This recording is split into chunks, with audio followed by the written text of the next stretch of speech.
नमस्कार, देश न्यूज का खास कार्यक्रम रियल स्टेट की रियलिटी देख रहे हैं आप। मैं हूं आपके साथ ऋषिका गुप्ता और आज बात करेंगे उत्तर प्रदेश की प्रयागराज की, जहां सरकार के लाख कोशिशों के बावजूद सिस्टम में बैठे अधिकारी कर्मचारी खेला करने से बाज नहीं आ रहे।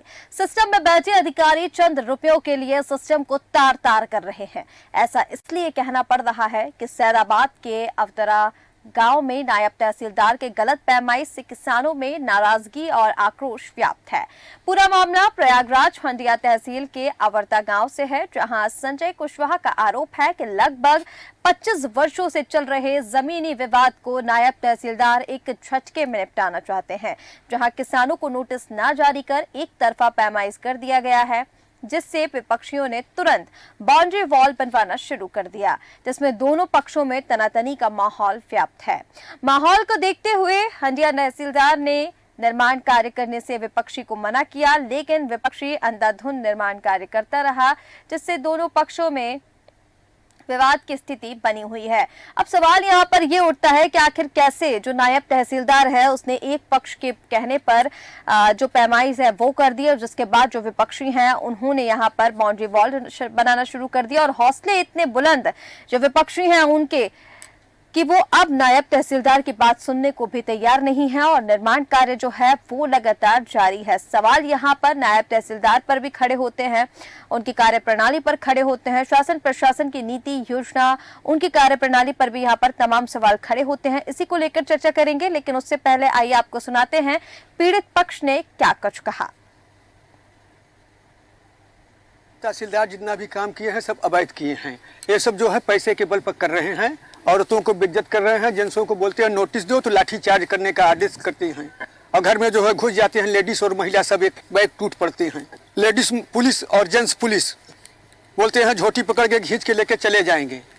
कारण यह है कि मेरी माता की मृत्यु 4 नवंबर 2011 को हुई है। बोलते हैं साइन नहीं किया है, उसी पर हाई कोर्ट को गुमराह करके इन्होंने उस पर 3-4 बार जो है हाई कोर्ट का डायरेक्शन लाए हैं, और जो है उसी के बल पर हमारी जमीन कब्जा कर रहे हैं, गुंडागर्दी के बल पर। एसडीएम थे, उन्होंने बोला तुम्हारी माता जिंदा है, और जिंदा के नाम पर बिना सबूत के हमारा रेस्टोरेशन खारिज कर दिया। जब मैं कमिश्नरी गया, कमिश्नरी का क्वेश्चन आंसर दिया तो नायब तहसीलदार बोलते हैं कमिश्नरी कौन सा चिड़िया का नाम है, जो कुछ है कुल मैं हूँ, ज्यादा बोलोगे तो लाठी से पिटवा दूंगा। पहले पिताजी हमारे मुकदमा लड़े थे, उसको हमने जीत गया। 122 भी मुकदमा था, वो भी हमने जीत गया।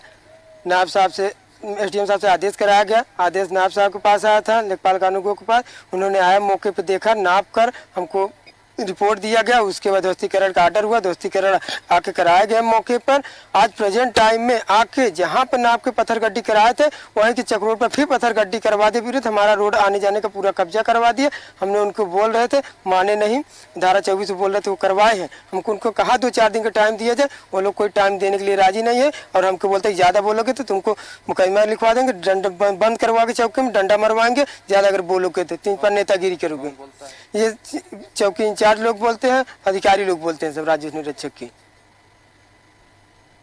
और तस्वीरें आप देखिए जहां पर विपक्षियों द्वारा ये बाउंड्री वॉल का निर्माण कार्य कराया जा रहा है। तमाम तस्वीरें आपको दिखाई जहां पर किस तरह से अब दोनों पक्षों में विवाद जो है वो लगातार बढ़ रहा है। अब इसको लेकर नायब तहसीलदार ने जब विपक्षियों से मना भी किया, लेकिन जो विपक्षी है हौसले इतने बुलंद कि नायब तहसीलदार की बात मानने को भी तैयार नहीं। और इसी मामले पर अब चर्चा करेंगे, और चर्चा के लिए मेहमान हमारे साथ जुड़ गए हैं। हमारे साथ प्रयागराज से संवाददाता मनीष यादव, इसी के साथ भारतीय जनता पार्टी से प्रवक्ता पवन शुक्ला, साथ ही कांग्रेस पार्टी से सुरेश यादव हमारे साथ जुड़ चुके हैं।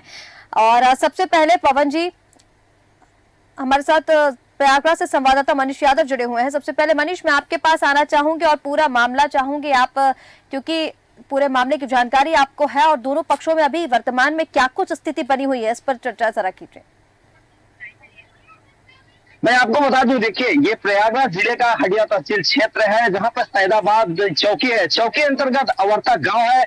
वहां पे जिस तरीके से दो पक्ष आपस में जमीन के विवाद में लड़ते हैं, कहीं ना कहीं इसमें जो भी जिम्मेदार लोग हैं, जैसे अगर मैं बात कर लूं तो एसडीएम की, एसडीएम हंडिया तक इस मामले की जानकारी है, उन्होंने भी कोई एक्शन नहीं लिया। यहाँ पे जो नायब तहसीलदार थे, बिना किसी पक्ष को नोटिस दिए, एक पक्ष को नोटिस देकर जो पैमाइश कर दी है। और सबसे बड़ा सवाल ये उठता है कि आखिर इतनी बड़ी दबंगई का ये जो कारनामा है, ये जो खेल है, वो चल किसके साथ पे रहा है, ये सबसे बड़ा सवाल है। सवाल तब उठता है क्योंकि जिस मामले को लेकर अधिकारी भी अपना पल्ला झाड़ते नजर आ रहे हैं। उसके बाद और जो भी जिम्मेदार लोग हैं इस अपनी जिम्मेदारी से पल्ला झाड़ते नजर आ रहे हैं। जी बिल्कुल ठीक कहा मनीष आपने यहाँ पर, जिस तरह से, क्योंकि अब हम तस्वीरें देख रहे हैं, हमने रिपोर्ट दिखाई किस तरह से अब यहाँ पर पहले तो उनको पैमाइश दे दी गई, एक तरफा उन्होंने बात यहाँ पर कर दी, उसके बाद अब जो विपक्षी है, जिस तरह से आपने बताया कि वो अब नायब तहसीलदार की बात भी नहीं सुन रहे हैं, तो कहीं ना कहीं अब जो कार्य प्रणाली है प्रशासन की, शासन की, उस पर भी सवाल तमाम जो है वो उठ रहे हैं।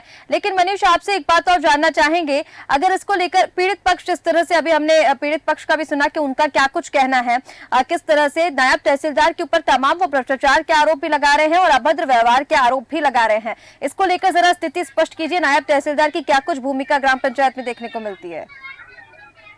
जी मैं आपको बता दूं, देखिए कुशवाहा और जो दूसरा पक्ष है वो तिवारी भी है, उसमें कई ऐसे लोग शामिल हैं जिसकी जमीनों पर इसका अवैध कब्जा है।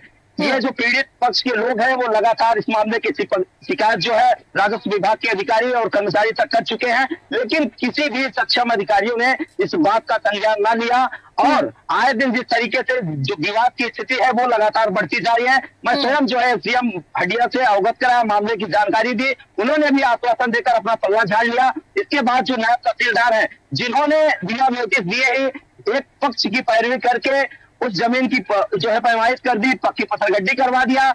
उसके बाद जो दूसरा पक्ष है वो लगातार आरोप लगा रहा है, नायब तहसीलदार पर आरोप लगा रहा है। सरकार लाख कोशिश कर रही है भ्रष्टाचार खत्म करने की, लेकिन भ्रष्टाचार जो लोग हैं, जो अधिकारी कर्मचारी हैं, वो सरकार के मंसूबे पर पानी फेरने का काम कर रहे हैं। सबसे बड़ा सवाल यह है इसका कि देखिए ये प्रयागराज है, संगम नगरी प्रयागराज, यहाँ पे जमीन के विवाद आए दिन जो है वो बढ़ते जा रहे हैं और पुलिस लगाम लगाने में जो है वो असफल साबित हो रही है। ऐसा इसलिए कहना पड़ रहा है क्योंकि पिछले कई महीनों में इस तरीके की जो है कारनामे हो चुके हैं जिसमें हत्या तक हो चुकी है। संज्ञान पुलिस लेते हैं, लेकिन जब कोई बड़ा हादसा हो जाता है उसके बाद जो जिम्मेदार अफसर हैं वो ग्राउंड जीरो पर जाते हैं, उसके बाद कार्रवाई करते हैं।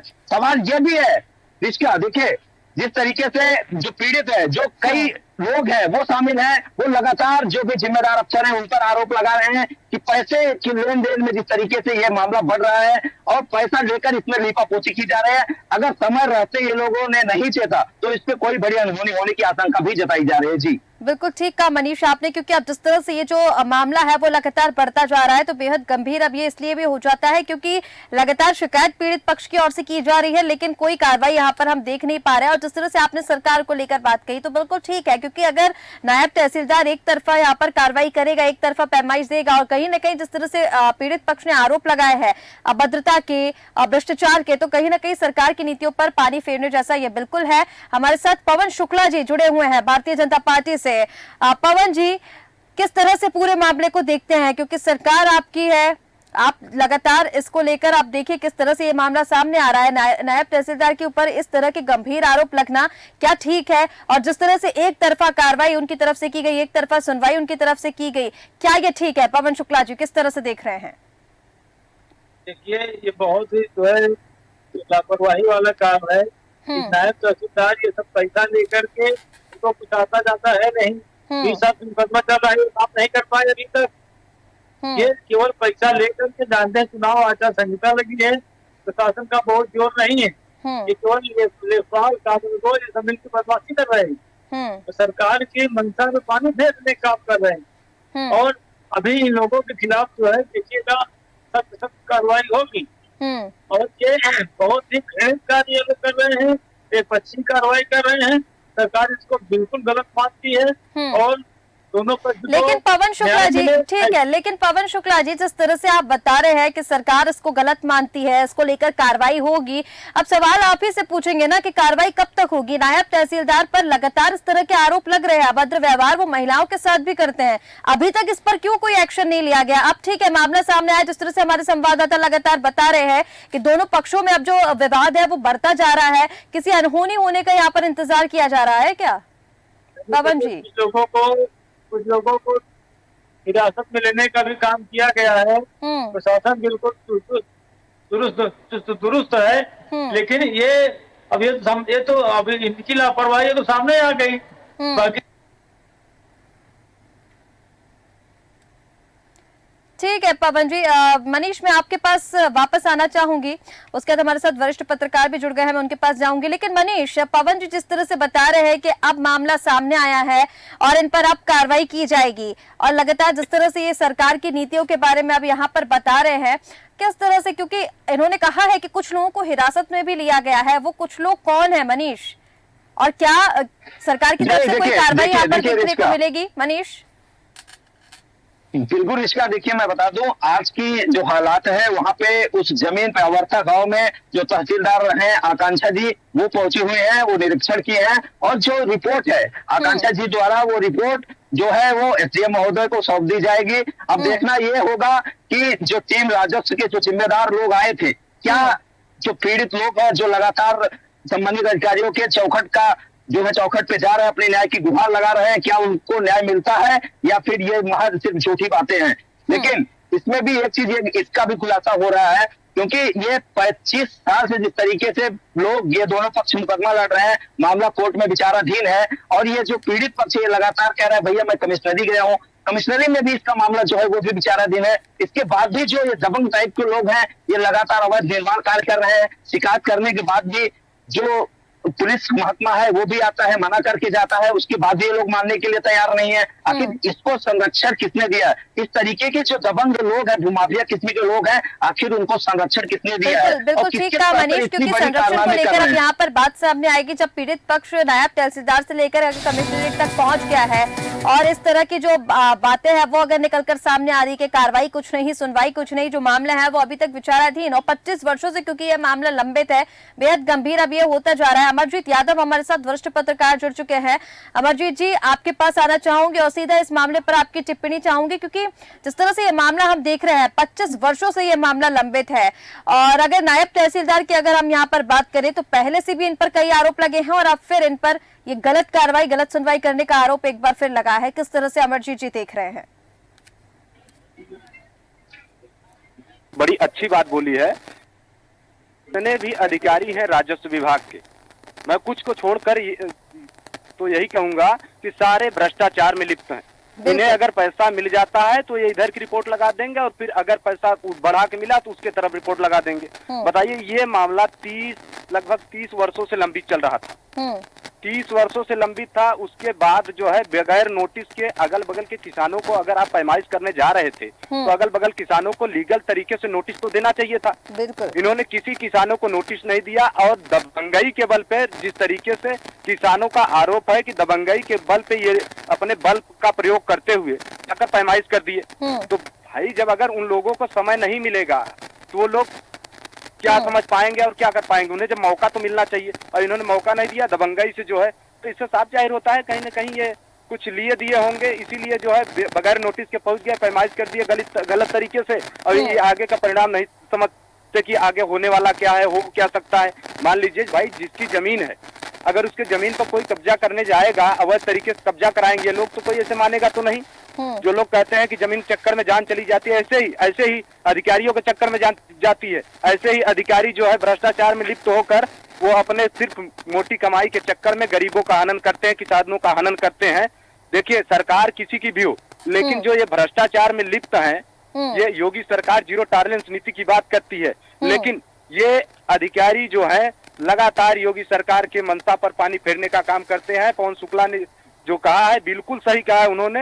ऐसे अधिकारियों के ऊपर जो है बिल्कुल जांच कर, कार्रवाई कर, और इन लोगों को ठिकाने लगा देना चाहिए, ताकि आगे जो अधिकारी इस तरीके का कार्य करे उसके अंदर एक भय बना रहे कि हाँ, अगर हम गलत करेंगे तो इसका परिणाम क्या होगा। बिल्कुल ठीक कहा अमरजीत जी आपने यहाँ पर, क्योंकि जिस तरह से योगी सरकार या उत्तर प्रदेश में सरकार जो है वो जीरो टॉलरेंस की नीति की बात तो कर रही है, लेकिन कहीं ना कहीं जब इस तरह के मामले निकलकर सामने आते हैं तो सरकार के जो मंसूबे हैं उन पर पानी फिरता हुआ नजर तो आता ही है। पवन शुक्ला जी, आपके पास मैं आना चाहूंगी इसी सवाल को लेकर, क्योंकि आप देखिए लगातार उत्तर प्रदेश से हम इस तरह के मामले देख रहे हैं भूमाफियाओं को लेकर। अगर संरक्षण की अगर हम यहाँ पर बात करें, अब जिस तरह से नायब तहसीलदार की हमने यहाँ पर बात की, लगातार इनके ऊपर पहले से आरोप लगते आए हैं, लेकिन अभी तक भी इन पर कोई कार्रवाई नहीं हुई, जबकि जो पीड़ित पक्ष है वो लगातार शिकायत इसकी कर रहा है। कमिश्नरेट वहां पर गया तो वहां से भी विचाराधीन जो मामला है वो बताया जा रहा है, नायब तहसीलदार के पास भी विचाराधीन। आगे अगर वो जाते हैं, अगर इतनी लंबी प्रक्रिया रहेगी तो कैसे लोगों को न्याय मिलेगा? पवन शुक्ला जी, देखिए आपने बिल्कुल सही कहा अब अभी तक तो आपने देखा होगा भू माफियाओं के ऊपर कार्रवाई हो रही थी, अपराधियों के ऊपर कार्रवाई हो रही थी, भ्रष्टाचारियों के ऊपर कार्रवाई। अब ये जो भ्रष्ट अधिकारी अब ये तो बेलगाम होते जा रहे हैं, जब तक कोई कठोर कार्रवाई नहीं होगी ये लोग सुधरेंगे नहीं। ये तो एक मामला केजरीवाल ने बताया कि छोटी छोटी लापरवाहियों के नाते से लोगों की जान चली जा रही थी। ऐसे कई मामले हुए हैं प्रदेश में जिसमें लोगों की जान चली गई और भ्रष्ट अधिकारियों के नाते, यही भ्रष्ट कर्मचारियों के नाते ये लोग इतने लापरवाह हैं। अब जैसे कहा पैसा लेकर इधर की रिपोर्ट लगा देंगे, पैसा लेकर उधर की रिपोर्ट लगा देंगे। इससे है कि क्षेत्र के जो पीड़ित लोग हैं ये परेशान, आखिर पूछताछ क्यों चल रहा है? एक महीने का काम जो है 3 साल से लटकाए पड़े हैं। ठीक है पवन जी, लापरवाही का नतीजा है। ठीक है पवन जी, अब लापरवाही तो हम लगातार सामने देख रहे हैं। भ्रष्ट मुक्त जो सभी अधिकारी हैं वो भ्रष्टाचार में संलिप्त पाए जा रहे हैं, लेकिन कार्रवाई को लेकर अगर मैं आपसे बात करूं तो कार्रवाई अब इसको लेकर कब तक हम देखेंगे? क्योंकि अधिकतर हमने ऐसे मामले देखे हैं, अगर मान लीजिए भूमाफिया का कोई मामला है, ध्वस्तीकरण की कार्रवाई करके उनको छोड़ दिया जाता है, कारण बताओ नोटिस दे दिया जाता है, लेकिन जब अधिकारी जो निचले स्तर पर जनता के साथ सीधा कनेक्ट कर रहे हैं, जिनसे जनता अपनी समस्या बताकर समाधान चाहती है, अगर वही अधिकारी इस तरह के भ्रष्टाचार में संलिप्त होंगे तो जनता किसके पास जाएगी? कब तक अधिकारियों पर कार्रवाई देख पाएंगे? पवन जी देखिए मेरी बात सुनिए। अभी तक ये मामला जो है राजस्व विभाग का था और मामला कोर्ट में लंबित चल रहा था, इसलिए कोई हो तो सकता नहीं था। लेकिन अभी जब ये लोग सर्वटोकल पे आ गए हैं, जबरदस्ती मतलब कब्जा करने की नियत पे आ गए हैं, तब इसमें पुलिस अब एक्शन लेगी। अब देखिएगा, अब इनका जो भ्रष्ट लोग हैं सभी न कहेंगे इसमें, क्योंकि अब तो पुलिस के हाथ में मामला आ गया है ना। अभी तक तो राजस्व का मामला था, इसमें न तो पुलिस कर सकती थी न कुछ कर सकता था। अब ये लोग उससे कब्जा करने के लिए से काम कर रहे हैं और माहौल को बिगाड़ने का काम कर रहे हैं। अब प्रशासन इसके ऊपर जो है कठोर कार्रवाई करेगा। अब आप देखते रहिएगा, जितने भ्रष्ट लोग हैं वो भी न कहेंगे और जो इसमें बदमाशी कर रहे हैं ये भी चाहेंगे।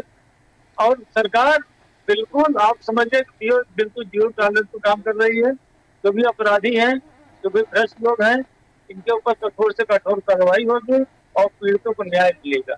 मैं ये आपको भरोसा दिलाता हूँ। ठीक है पवन शुक्ला जी, ठीक है, आप कार्रवाई की यहाँ पर बात कर रहे हैं। अब तो ये देखने वाली बात होगी कि इस पर कार्रवाई कब तक होती है। लेकिन अमरजीत यादव जी, आपके पास मैं आना चाहूंगी।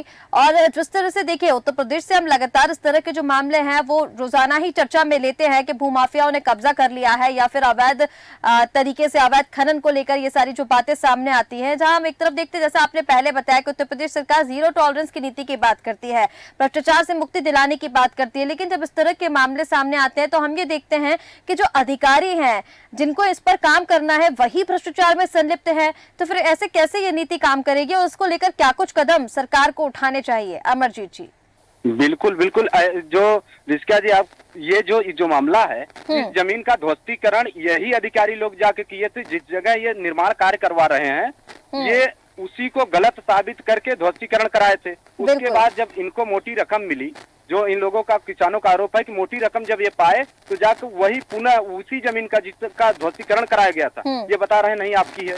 इस तरीके से जो भ्रष्टाचार में लिप्त है, हम तो यही कहेंगे, हमारी यही गुजारिश है सरकार से कि ऐसे भ्रष्टाचार में लिप्त अधिकारियों के ऊपर जीरो टॉलरेंस नीति अपनाते हुए सख्त से सख्त कदम उठाकर ऐसे अधिकारियों को जांच कर अगर गलत पाए जाते हैं तत्काल प्रभाव से इन लोगों को जेल भेज देना चाहिए। बिल्कुल ठीक कहा अमरजीत जी आपने, क्योंकि अगर ठोस कार्रवाई नहीं होगी तो इस तरह के जो मामले हैं उन पर अंकुश लगना बेहद मुश्किल है। मनीष, मैं आपके पास आना चाहूंगी। एक आखिरी सवाल आपसे, क्योंकि अब जिस तरह से ये मामला हम देख रहे हैं, अगर हम इस मामले की बात करें तो लगातार जो पीड़ित है वो आरोप लगा रहे हैं, नायब तहसीलदार पर लगातार गंभीर आरोप लगाए जा रहे हैं, अभद्र व्यवहार के भी, भ्रष्टाचार के भी, और तमाम जो आरोप है वो लग रहे हैं। लेकिन इसको लेकर कार्रवाई, सुनवाई, शिकायत की अगर मैं बात करूं तो कहां पर शिकायत की गई है? सुनवाई की जो स्थिति है वो वर्तमान में आप क्या देखते हैं? क्या आप लोग को लग रहा है कि जो भ्रष्ट अधिकारी हैं उन पर कोई कार्रवाई प्रयागराज में देखने को मिलेगी? देखिए, इसका सबसे बड़ा सवाल तो ये है कि ये 30 साल से इस जमीन का विवाद चल रहा है। ये मामला जो है कोर्ट में विचाराधीन है। इसके बाद भी जो भ्रष्ट अधिकारी हैं, चंद पैसों में इनका पूरा सिस्टम बिक जाता है, क्योंकि आचार संहिता भी लगा हुआ है, मामला कोर्ट में विचाराधीन है। इसके बावजूद भी दोनों पक्ष को निर्माण कार्य नहीं करना चाहिए ये सरकार और जो भी तमाम लोगों का सख्त निर्देश है, जो जिम्मेदार लोग हैं उनका निर्देश है। इसके बाद भी जो ये नायब तहसीलदार हैं, इन्होंने एक पक्ष से मिली भगत करके एक पक्ष को बता करके दूसरे पक्ष को नोटिस ना दे करके जिस तरीके से पैमाइश करवा दिया, पथरगड्डी करवा दिया, यही राजस्व विभाग, यही तहसीलदार, यही सारे लोग, यही जो है एसडीएम, इसके पहले इसी जमीन पर ध्वस्तीकरण करवाए। आज वही एसडीएम, वही तहसीलदार, वही सारे लोग राजस्व विभाग के अधिकारी उसी जमीन पर अवैध कब्जा करवा रहे हैं। आखिर इसमें आप दोनों चीजों को समझ सकते हैं कि किस तरीके से वही जिम्मेदार अधिकारी एक बार तुड़वाता है, वही जिम्मेदार अधिकारी एक बार बनवाता है, जबकि मामला कोर्ट में भी है, आचार संहिता भी लगा है। ऐसी स्थिति में निर्माण कार्य नहीं होना चाहिए। अगर निर्माण कार्य हो रहा है तो जो भी लोग हैं, विपक्ष के जो भी लोग हैं, वो निर्माण कार्य कर रहे हैं। पीड़ित लगातार परेशान है, शिकायत कर रहा है। शिकायत पे डायल 112 पे भी किया गया, पुलिस भी आई, देखी, रोक कर गई, लेकिन इनके कान तक कोई जूं तक देखने का काम नहीं हुआ अभी तक। क्योंकि सबसे बड़ा सवाल तो ये है रिचका कि जिस तरीके से आज ये तहसीलदार आकांक्षा मैम यहाँ पे आई थी, देखे हैं, निरीक्षण किए हैं। आज रिपोर्ट हमारी उनसे बात हुई तो उन्होंने बताया कि मैं जो है रिपोर्ट एसडीएम साहब को सौंपूंगी, जो भी दिशा निर्देश होगा वो आप तक पहुंचा दिया जाएगा। लेकिन सवाल यह है कि आखिर पीड़ित इतना दिन से परेशान है और लगातार वो निर्माण कार्य कर रहा है, उसका निर्माण कार्य जो है न तो संबंधित इंस्पेक्टर, ना तो संबंधित चौकी इंचार्ज या जो भी पुलिस के आला अफसर हैं, वो क्यों नहीं रोक रहे हैं जब मामला विचाराधीन है। जी बिल्कुल ठीक कहा मनीष आपने, क्योंकि जिस तरह से अब ये लगातार हम देख रहे हैं अवैध निर्माण कार्य यहाँ पर कराया जा रहा है, तो रोकना भी यहाँ पर प्रशासन की जिम्मेदारी बनती है, क्योंकि आचार संहिता लागू है।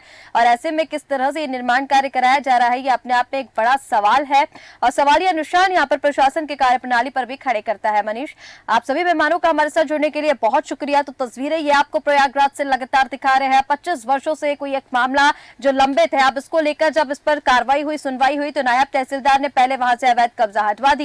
उसके बाद भ्रष्टाचार का यहाँ पर आरोप आ रहा है कि चंद रुपये जब नायब तहसीलदार को दिए गए तो वापस वहां पर जो विपक्षी है उनकी तरफ से अवैध निर्माण कार्य कराया गया, लेकिन रोकने वाला कोई नहीं। सवाल ये उठता है कि अब इस पर कार्रवाई कब तक होगी, अधिकारी जो भ्रष्टाचार में संलिप्त है उन पर कार्रवाई कब तक होगी। फिलहाल हमारे इस खास कार्यक्रम रियल स्टेट की रियलिटी में इतना ही। आप बने रहे देश न्यूज के साथ। नमस्कार।